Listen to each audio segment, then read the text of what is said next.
Hello everyone, my name is Aparna. Today we are going to continue with our chapter. Let's start the chapter. Energy from the sea. ठीक है, next है आपका energy from सी. अब सी से हम लोग energy जो है वो तीन टाइप से निकाल सकते हैं, जैसे कि आपका टाइडल एनर्जी, वेव एनर्जी और तीसरा है आपका ओशन थर्मल एनर्जी. फर्स्ट है आपका tidal energy. Due to the gravitational pull of mainly the moon on the spinning earth, the level of water in the sea rises and falls. The difference in the sea levels during the high and low tides gives us tidal energy. Tidal energy is harnessed by constructing a dam across the narrow opening of the sea. A turbine fixed at the opening of the dam converts tidal energy to electricity. देखिए, सबसे पहले आपका tidal energy में जो mainly जो gravitational pull होता है, ठीक है, जिसके ग्रेविटेशनल पुल होता है अर्थ और मून के बीच में, उसमें यहाँ पर क्या होता है, जो वाटर है, सी का जो वाटर है वो बढ़ता है और घटता है, मीन्स राइज होता है और फॉल होता है, जिसकी वजह से क्या होता है, आपका टाइड्स बनते हैं. ठीक है, टाइड्स बनते हैं, हाई और लो टाइड्स का फॉर्मेशन होता है, जो कि हमको टाइडल एनर्जी यहाँ पर प्रोवाइड करता है. अब टाइडल एनर्जी किस तरीके से ली जाती है वो यहाँ पर बताया गया है आपको. एक डैम कंस्ट्रक्ट किया जाता है नैरो ओपनिंग में, सी की क्या है, नैरो ओपनिंग में एक डैम कंस्ट्रक्ट किया जाता है और एक फिक्स्ड टरबाइन वहाँ पर डाला जाता है. और फिर डैम को जैसे ही ओपन करेंगे तो डैम जो है वो आपका क्या करेगा, आपका टरबाइन को रोटेट करेगा और फिर वहाँ से आपका टाइडल एनर्जी जो है वो जनरेट होती है. यहाँ से टाइडल एनर्जी से आपका इलेक्ट्रिसिटी जनरेशन का प्रोसेस भी होता है. नेक्स्ट देखिए, wave energy. Similarly, the kinetic energy possessed by huge waves near the seashore can be trapped in a similar manner to generate electricity. The waves are generated by strong winds blowing across the sea. ठीक है, wave energy क्या होती है, जिस तरीके से यहाँ पर काइनेटिक एनर्जी जो कि किसी ह्यूज वेव में जब आती है, तो जब वो सी शोर के पास में पहुंचती है तो उनको क्या कर लिया जाता है, ट्रैप कर लिया जाता है और फिर इलेक्ट्रिसिटी जनरेट की जाती है. ठीक है, जो वेव्स रहते हैं वो काफ़ी ज़्यादा स्ट्रॉन्ग विंड्स के कारण जनरेट हुए रहते हैं और फिर वो अक्रॉस अक्रॉस द सी के मीन सी के अक्रॉस क्या रहते हैं, ब्लो होते रहते हैं. तो यही जो वेव्स रहते हैं उनको ट्रैप कर लिया जाता है और फिर इलेक्ट्रिसिटी जनरेशन किया जाता है. नेक्स्ट है आपका ocean thermal energy. The water at the surface of the sea और ocean is heated by the sun while the water in deeper sections is relatively cooled. The difference in temperature is exploited to obtain energy in ocean thermal energy conversion plants. ठीक है, अब देखिए, जो ocean thermal energy, उसमें क्या होता है, जो वाटर रहता है सी में जो वाटर रहता है, जो उसका ऊपरी सरफेस रहता है, ठीक है, ऊपर में जो वाटर रहता है वो क्या रहता है, हीटेड रहता है, गर्म रहता है, क्योंकि वो सन की जो हीट रहती है उसको ऑब्जर्व कर रहा होता है और तो क्या होता है वहां पर वो गर्म हो जाता है. वहीं अगर हम लोग डीपर सेक्शन में जाते हैं, उस सी के क्या है नीचे जाएंगे, तो क्या हो जाएगा, वो पानी जो है वो रिलेटिवली कोल्ड रहेगा, मीन्स ठंडा रहता है सरफेस के बजाय. ठीक है, तो जो डिफरेंस है इन दोनों के बीच, जो टेम्परेचर डिफरेंस है, उसको भी यहाँ पर एनर्जी ऑब्टेन करने के लिए यूज किया जाता है, जिसको बोला जाता है आपका ocean thermal energy conversion plants. Next है आपका geothermal energy. Due to geological changes, molten rocks formed in the deeper hot region of Earth's crust are pushed upward and trapped in certain regions called hot spots. When underground water comes in contact with the hot spot, hot spot steam is generated. Sometimes hot water from the region find outlets at the surface. Such outlets are known as hot springs. Sometimes the steam gets trapped in rocks and its pressure increases. This steam is routed through a pipe to a turbine, and the turbine spins and activates a generator and produces electricity. The cost of production would not be much, but there are a few commercially viable sites where such energy can be exploited. There are a number of power plants based on geothermal energy operational in New Zealand and United States of America. देखिए, यहाँ पर next जो है वो आपका geothermal energy के बारे में बताया है, क्योंकि यहाँ पर क्या है, आपका जियोलॉजिकल चेंजेस की वजह से जो मॉल्टन रॉक्स रहते हैं, ठीक है, जियोलॉजिकल चेंजेस की वजह से जो मॉल्टन रॉक्स रहते हैं वो नीचे अर्थ क्रस्ट में बहुत ज़्यादा क्या रहते हैं, गर्म रहते हैं, बहुत ज़्यादा हॉट रहते हैं। और फिर जब उनको ऊपर पुश किया जाता है तो उनको एक एक जगह पे, एक सर्टन रीजन पे क्या कर दिया जाता है, ट्रैप कर दिया जाता है, जिसको हॉटस्पॉट के नाम से बोला जाता है, हॉटस्पॉट बोला जाता है। जब ये जो अंडरग्राउंड वाटर रहते हैं, अंडरग्राउंड वाटर जो रहते हैं वो इस हॉटस्पॉट के कांटेक्ट पे आते हैं, ठीक है, मींस एक जगह पे आपने क्या कर रख दिया है, एक हॉटस्पॉट बना दिया है, और फिर जब वाटर इस हॉटस्पॉट के कांटेक्ट पे आता है तो वहां पर स्टीम जनरेट होता है, ठीक है, स्टीम जनरेट होता है। और फिर यही हॉट वाटर जो रहता है उसको क्या है, एक आउटलेट से निकाल दिया जाता है बाहर सरफेस पे, और फिर ये जो आउटलेट रहते हैं वो क्या है, उसको हॉट स्प्रिंग के नाम से जाना जाता है। अब ये जो स्टीम्स रहते हैं वो रॉक में कई बार क्या हो जाता है, ट्रैप हो जाते हैं और उनका प्रेशर बहुत ज़्यादा बढ़ जाता है। तो जो स्टीम रहता है और जो यहाँ पर जो स्टीम जो निकल रहा है उसको एक पाइप के थ्रू टरबाइन के पास ले जाया जाता है, और फिर टरबाइन स्पिन होता है, ठीक है, टरबाइन रोटेट करता है स्टीम के थ्रू, और फिर जनरेटर जो है वो एक्टिवेट हो जाता है, और वहीं पर इलेक्ट्रिसिटी जो है वो प्रोडक्शन स्टार्ट हो जाता है, इलेक्ट्रिसिटी का प्रोडक्शन जो है वो यहाँ पर स्टार्ट हो जाता है। यही आपको यहाँ पर बता रहा है, जियोथर्मल एनर्जी का यूज़ यहाँ पर बताया गया आपको। अब ये जो प्रोडक्शन का जो कॉस्ट रहता है वो उतना ज़्यादा हाई नहीं है, लेकिन कुछ कमर्शियली वेएबल साइट्स हैं, मींस बहुत ज़्यादा क्या है, आपका जो साइट्स हैं वहाँ पर अवेलेबल है ये, और ये जो एनर्जी है उसको एक्सप्लॉइट भी किया जा सकता है, कैन बी एक्सप्लॉइटेड। ये यहाँ मीन्स यहाँ पर बहुत सारे प्लांट्स हैं, मीन्स पूरे वर्ल्ड में ऐसे प्लांट्स हैं जियोथर्मल एनर्जी से जो ऑपरेट हो रहे हैं, जैसे न्यूजीलैंड में और यूनाइटेड स्टेट्स ऑफ अमेरिका में ऐसे प्लांट्स हैं जो कि अभी जियोथर्मल एनर्जी को ऑपरेट कर रहे हैं। नेक्स्ट है आपका nuclear energy. Nuclear energy, we have already learned that the nucleus of an atom consists of neutrons, protons and electrons are orbit around the nucleus. Scientists have discovered that the nucleus inside the atom has a huge source of energy. Therefore, this energy is called nuclear energy. Nuclear energy can be obtained, produced using two following reactions. ठीक है, हम लोगों ने nucleus, एक किसी atom का क्या है, न्यूक्लियस के बारे में पढ़ा, जिसमें कि क्या रहता है आपका, न्यूट्रॉन, प्रोटॉन और इलेक्ट्रॉन्स रहते हैं। और न्यूट्रॉन और प्रोटॉन क्या रहता है आपका, न्यूक्लियस में रहता है, और इलेक्ट्रॉन जो रहता है वो आपका न्यूक्लियस के अराउंड ऑर्बिट करता रहता है। साइंटिस्ट ने ये देखा कि न्यूक्लियस के अंदर में क्या है, बहुत ज़्यादा एनर्जी का सोर्स है, बहुत ज़्यादा ह्यूज सोर्स ऑफ एनर्जी है, तो इस एनर्जी को आपका न्यूक्लियर एनर्जी कहा जाता है, ठीक है, जो न्यूक्लियस के अंदर में रहता है उसको आपका न्यूक्लियर एनर्जी कहा जाता है। अब न्यूक्लियर एनर्जी को हमको ऑब्टेन करना है तो हम दो तरीके से क्या कर सकते हैं, इसको ऑब्टेन कर सकते हैं। पहला है आपका न्यूक्लियर फिजन और दूसरा है न्यूक्लियर फ्यूजन, ठीक है, यहाँ पर स्पेलिंग का ही अंतर है। मीन्स यहाँ पर आपका देखिएगा न्यूक्लियर फिजन है और फ्यूजन है, यहाँ पर स्पेलिंग अलग है। फिजन की स्पेलिंग FISSION है और यहाँ पर फ्यूजन की स्पेलिंग FUSION है, ठीक है। तो सबसे पहले देखिए न्यूक्लियर फिजन।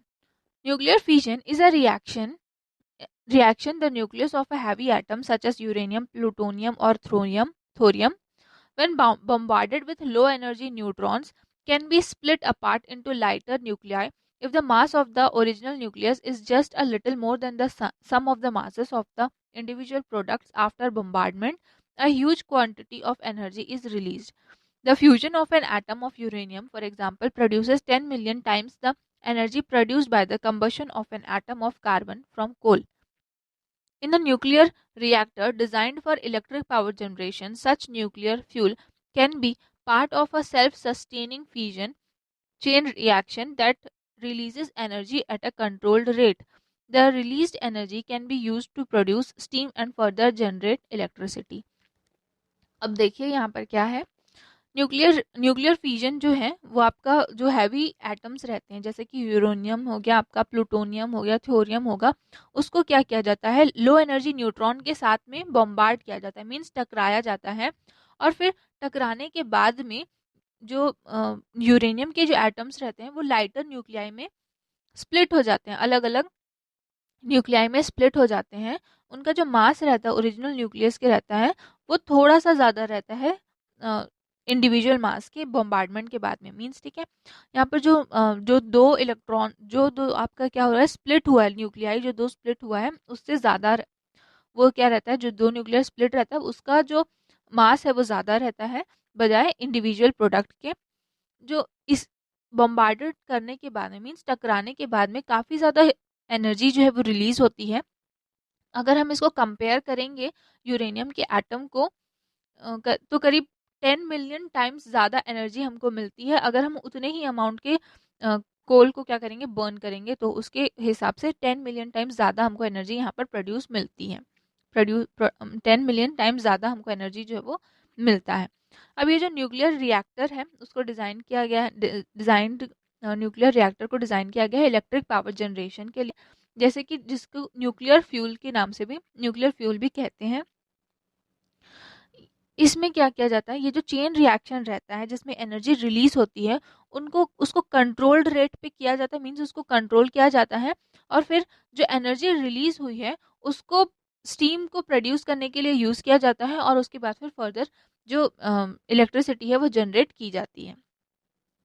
नेक्स्ट है आपका चेन रिएक्शन। ठीक है, अब ये क्या है, यहाँ पर आपका चेन रिएक्शन के थ्रू हम लोग क्या कर रहे हैं, इलेक्ट्रिसिटी का जनरेशन कर रहे हैं। तो यहाँ पर चेन रिएक्शन क्या होता है, देखिए, व्हेन 92U235, ठीक है, 92U235 is bombarded by slowly moving neutrons. Each uranium nucleus breaks into two almost equal parts and gives rise to huge amount of energy and three neutrons. Under favorable conditions, these neutrons can further divide other uranium nuclei. In this way, a fission change is initiated which once started continues till the uranium nucleus have undergone fission. This process of fission of nucleus is called chain reaction. Chain reactions are of two types: uncontrolled chain reaction and controlled chain reaction. देखिए, जब uranium को क्या किया जाता है, bombard किया जाता है स्लो मूविंग न्यूट्रॉन्स के साथ में, तो हर एक यूरेनियम एटम जो है, ठीक है, हर एक यूरेनियम एटम न्यूक्लियस जो है वो दो इक्वल पार्ट में डिवाइड हो जाता है, और फिर एक ह्यूज अमाउंट ऑफ एनर्जी साथ में क्या होती है, रिलीज होती है।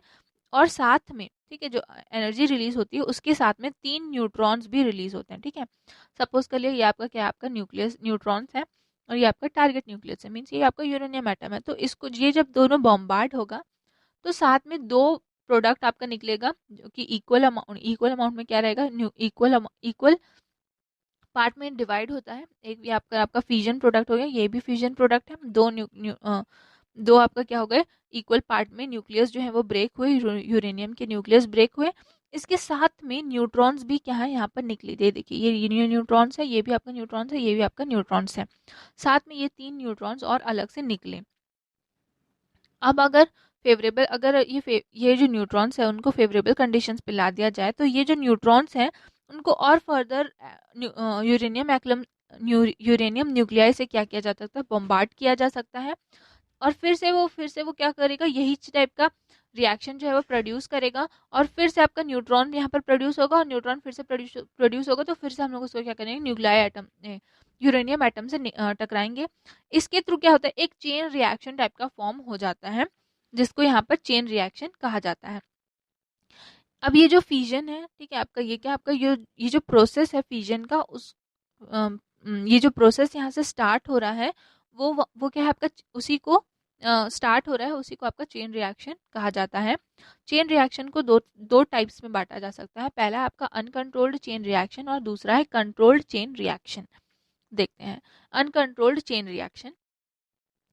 When uranium-235 bombarded by slowly moving neutrons, it results in formation of 3 new neutrons. Each of these 3 neutrons can again cause the fission of more uranium-235 nuclei and produce more neutrons. The fission process proceeds at a very fast rate, and the atoms of the entire sample undergo fission in a very short time. A huge amount of energy is released in this reaction and results in a huge explosion. This reaction is used in nuclear bombs. देखिए क्या है, जब uranium 235 को bombard किया जाता है तो उसमें 3 नए न्यूट्रॉन्स का क्या होता है, फॉर्मेशन होता है, और हर एक न्यूट्रॉन जो है वो फ्यूजन का क्या बन सकता है, कॉज बन सकता है, और फिर से वो यूरेनियम 235 के न्यूक्लियाई में क्या है, टकरा सकता है, जिसके बाद वो फिर से क्या हो जाएगा, फिर से नए न्यूट्रॉन्स को प्रोड्यूस करेगा। ये जो फिशन प्रोसेस है वो कंटिन्यूसली होता जाता है जो हमारा जब तक हमारा जो सैंपल है वो क्या होना, सैंपल जो है वो फ्यूजन प्रोसेस में कंटिन्यूसली चलता जाता है। ठीक है, और बहुत ही कम टाइम में ये जो प्रोसेस है वो हो जाता है, और इसके साथ में बहुत ज़्यादा अमाउंट में हमको क्या एनर्जी मिलती है, जो कि जिसके ये जो एनर्जी हमको मिलती है उसमें बहुत ज़्यादा ह्यूज एक्सप्लोशन भी हो सकता है। ठीक है, बहुत ज़्यादा ह्यूज एक्सप्लोशन हो सकता है। इसी एक्सप्लोशन को, इसी चीज़ को क्या है आपका न्यूक्लियर बॉम्ब्स में यूज़ किया जाता है। एक्सप्लोशन करने के लिए न्यूक्लियर बॉम्ब्स में यूज़ किया जाता है। ठीक है, ये जो एनर्जी जो न्यूक्लियर चेन रिएक्शन के थ्रू, चेन रिएक्शन में जो एनर्जी रिलीज हो रही है उसी एनर्जी को रिलीज किया जाता है एक्सप्लोशन के लिए, और इसी को ही न्यूक्लियर बॉम्ब्स कहते हैं। नेक्स्ट है आपका controlled chain reaction. Nuclear energy is also used for constructive purpose to obtain controlled amount of energy. Artificial means are used to ensure that only one out of the three neutrons produced can further carry out the fission reaction. In this way, the rate of nuclear fission remains constant and the reaction is slowed down. Nuclear reactors make use of controlled fission reactions for energy production. One major hazard of nuclear power generation is the storage and disposal of spent or used fuels. The uranium still decaying into harmful subatomic particles, radiations, improper nuclear waste storage and disposal result in environmental contamination. Further, there is a risk of accidental leakage of nuclear radiation. The high cost of installation of a nuclear power plant, high risk of environmental contamination, and limited availability of uranium makes large scale use of nuclear energy prohibitive. ठीक है, देखिए control chain reaction में क्या होता है, जब nuclear energy जब हम यहाँ पर क्या करते हैं, चेन रिएक्शन करते हैं, उसको कंट्रोल्ड वे में करते हैं, तो यहाँ पर ये कंट्रोल चेन रिएक्शन होता है। कैसे कंट्रोल्ड वे में करते हैं, तो जब हम बम्बार्डेड करते हैं, मीन्स यूरेनियम 235 का और न्यूट्रॉन का जब हम क्या करते हैं, बम्बार्ड करते हैं, तो उसमें से 3 नए न्यूट्रॉन्स जो रहते हैं वो फिर से प्रोड्यूस होते हैं। और अब ये आर्टिफिशियल मीन्स से, ठीक है, आर्टिफिशियल तरीके से ये इंश्योर किया जाता है कि उन 3 न्यूट्रॉन में से कोई एक ही क्या हो, फिर से बॉम्बार्ड हो और चेन रिएक्शन कंटिन्यू हो। बाकी के जो 2 न्यूट्रॉन्स रहते हैं उनको हटा लिया जाता है, मीन्स उनको बॉम्बार्ड होने नहीं दिया जाता, उनको फिर से टकराने नहीं दिया जाता। इसके ठीक है, तो इस वे में क्या किया जाता है, जो न्यूक्लियर फ्यूजन है उसको कांस्टेंट किया जाता है और रिएक्शन को स्लो किया जाता है, ताकि जो एनर्जी है उसको हम लोग क्या कर सकें, यूज कर सकें अदर वर्क्स में। सबसे ज़्यादा जो हजार्ड है न्यूक्लियर पावर जनरेशन के लिए, मीन्स यहाँ पर जो नुकसान है वो है आपका स्टोरेज और डिस्पोजल। ठीक है, जो यूरेनियम 235 का स्टोरेज है और साथ में जो डिस्पोजल है वो क्या है, बहुत ज़्यादा कॉस्टली है, और साथ में जो इसके जो एटम्स निकलते हैं, सब एटॉमिक जो पार्टिकल्स निकलते हैं, रेडिएशंस जो निकलते हैं वो काफ़ी ज़्यादा हार्मफुल हैं। जो अगर न्यूक्लियर वेस्टेज स्टोरेज अगर नहीं होगा, अगर प्रॉपर तरीके से न्यूक्लियर वेस्टेज स्टोरेज नहीं होगा और उसको अगर एनवायरनमेंट में डिस्पोज कर दिया जाएगा, तो बहुत ज़्यादा एनवायरमेंटल कंटामिनेशन होगा, मीन्स जो हमारा एनवायरनमेंट है वो बहुत ज़्यादा क्या हो जाएगा, कंटामिनेट हो जाएगा। साथ में ही जो एक्सीडेंटल लीकेज का जो रिस्क है न्यूक्लियर रेडिएशंस में, मीन्स जो पावर प्लांट्स में जो रिस्क रहता है वो काफ़ी ज़्यादा हाई रहता है। जो कॉस्ट है इंस्टॉलेशन का न्यूक्लियर पावर स्टेशन का वो भी बहुत ज़्यादा है, और साथ में रिस्क भी बहुत ज़्यादा है, और जो अवेलेबिलिटी है यूरेनियम की वो भी बहुत कम है, लिमिटेड अवेलेबिलिटी है, जिसकी वजह से न्यूक्लियर एनर्जी को क्या किया गया है, प्रोहिबिट किया गया। यूज़ ऑफ मीन्स बहुत ज़्यादा लार्ज स्केल में न्यूक्लियर एनर्जी को हम लोग यूज़ नहीं कर सकते। नेक्स्ट क्लास में हम पढ़ेंगे न्यूक्लियर फ्यूजन। Thank you.